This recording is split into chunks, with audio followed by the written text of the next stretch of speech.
काय चालू आहे गंगाराम?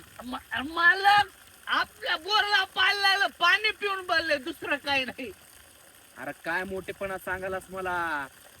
पाणी लागले म्हणून दुसऱ्याच्या वरात बोर पाडून पाणी लागले म्हणलास काय?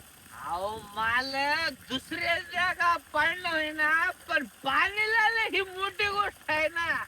अरे दुसऱ्याच्या वावरात टाकलास तर टाकलास, त्या दुकानदाराला नाव घेऊन इथं मोटर आणायला लावलास, पाईप आणायला लावलास, वायर आणायला लावलास आणि नवीन स्टार्टर बी आणायला लावलास.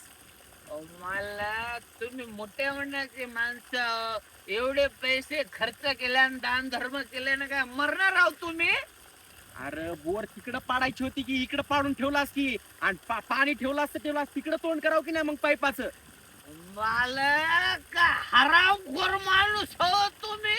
हा? मला तर तुम्ही देव माणूस वाटल्या होत्या. अहो दुसऱ्याच्या ओरात पाणी लागले म्हणून तुमच्या बुडाला जाळ लागलाय. असल्या जळकुट्या माणसासोबत तुम्ही काम करा. अरे कसा जाळ लागणार नाही रे, मला पैसे मागायला की ते सावकार. ते काय सांगू नका मला, मला खुशाली द्या.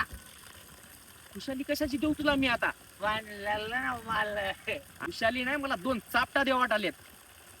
मला आता मी तुमच्या इथं काम करणार. पैसे दे पैसे. कशाने पैसे? पैसे दे उधारी. तो का मालक, तुम्ही आणि ते बोरवाला बघू या, मला जाऊ द्यायचं.